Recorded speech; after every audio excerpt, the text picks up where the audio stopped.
It seems that a lot of YouTubers these days are just in it for the money and could care less about how their actions impact their fans negatively. The biggest case of this is when YouTubers promote scams to their audience without a care in the world. I'm Mackenzie Smith, and let's get into the top 10 YouTubers accused of scamming their fans part 2.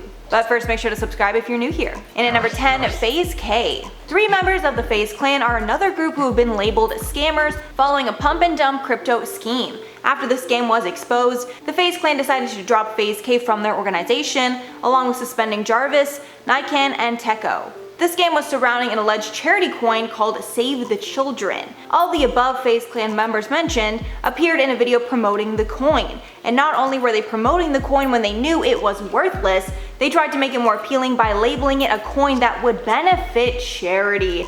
How scummy do you have to be? After the coin sharply dropped in value following the release, it was clear the influencers had pumped up the price using their followers and sold themselves at a high. And at number 9, Shetty.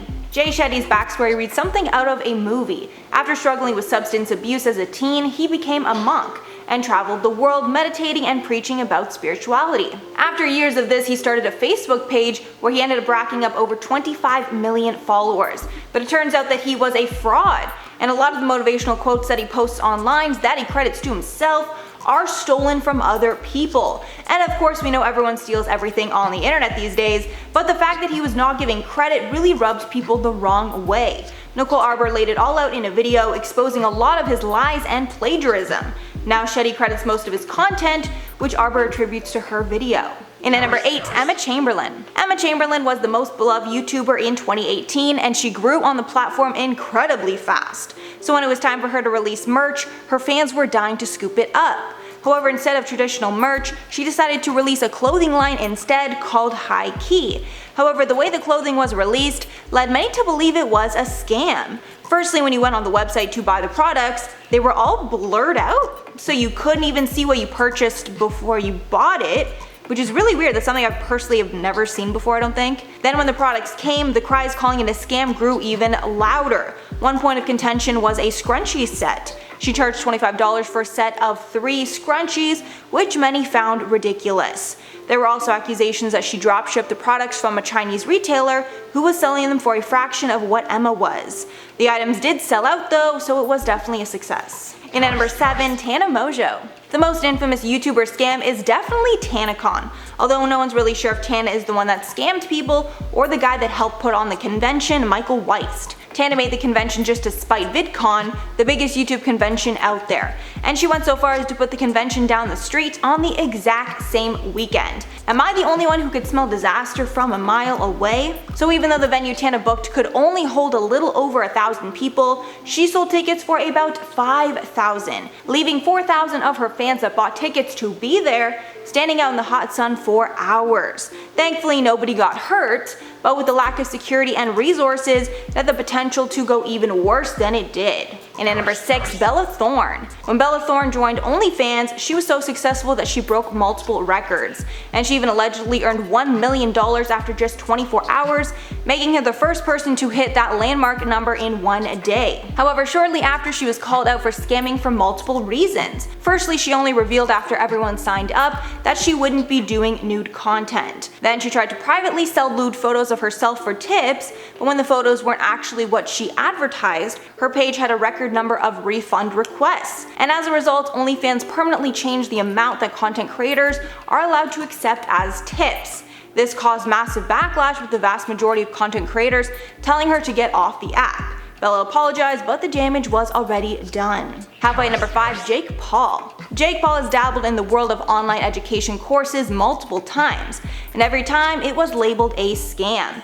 His first online school, called Edfluence, was launched in 2018, and it was supposed to be a series of videos that fans could unlock for $7 that would give them a roadmap to success as an influencer. But it only unlocked the first few, and it was actually another $54 to unlock all the videos. The next thing he launched was a platform called the Financial Freedom Movement, which was offered for $19.99 a month. When talking about the movement, he said, quote, "Basically, I'm sick of our education system, and now it's teaching kids zero real-life skills for them to secure their own future. I'm creating a movement for everyone who wants to take life into their own hands." But that was a flop. Everyone memed the hell out of it, and there hasn't been any new content posted to it in months. And at number 4, CG or Creative Guy. YouTuber CG or Creative Guy set up a scam product to sell to unsuspecting people, but instead of going through with the scam and pocketing the money, he decided to share with his followers how he scammed people so they can avoid it. If you haven't heard of dropshipping, it's rampant online right now, and chances are that you have bought from a dropshipping company. Dropshipping is not technically a scam, but basically the owner sells you something from China that they didn't even touch for a massive profit. So GC decided to make his own dropshipping company, and he sold watches 100 times what he paid on AliExpress.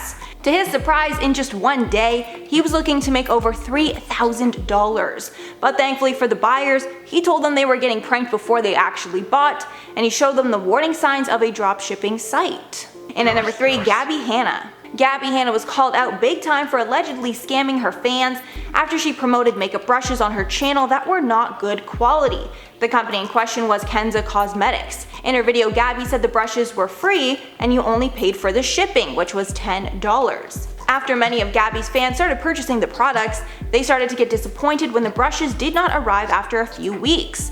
The backlash got so bad at one point that Gabby was being labeled a scammer, who lied to her fans and promoted a scam for her fans to buy.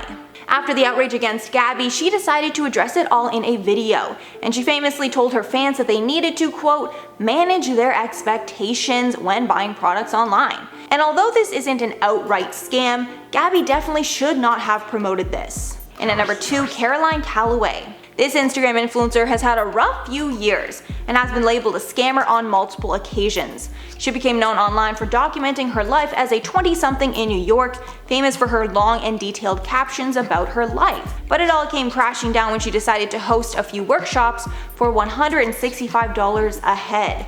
Her fans were happy to pay that amount if they felt it was worth it, but sadly it was not, and much of the event fell short of expectation.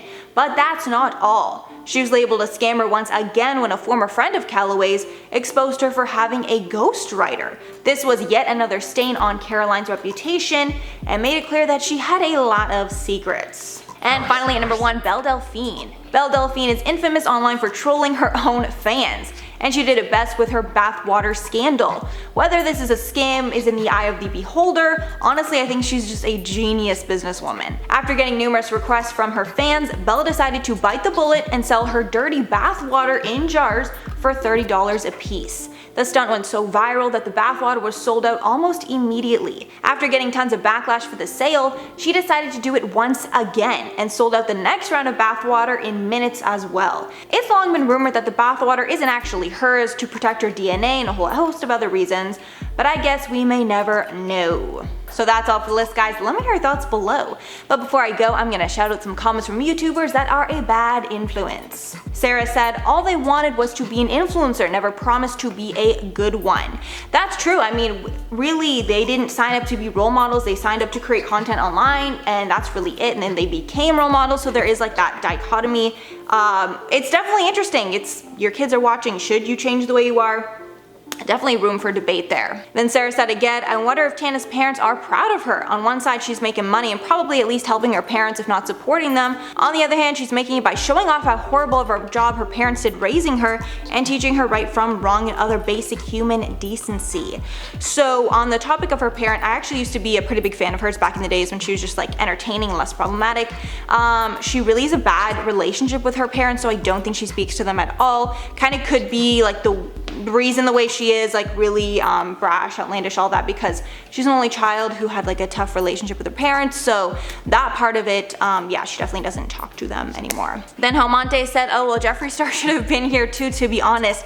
Yeah, I heard a lot of people, like I saw a lot of people write that, and you're definitely right. I don't know why he didn't come to mind for me. I feel like I forget all the things that he's done because there's just so much, like, he hasn't been on the platform for so long, all the new stuff is just like overshadowing him, but he'll probably get into a scandal very soon. Alright guys, that's all for the video today. Thanks so much for sticking around if you made it all the way here. If you liked the video and want to see some more, make sure to like and subscribe to the channel below. I've been your host, Mackenzie Smith. Make sure to check us out on social media, and I will catch you all in the next one. The biggest case of this is when YouTubers promote scams to their audience.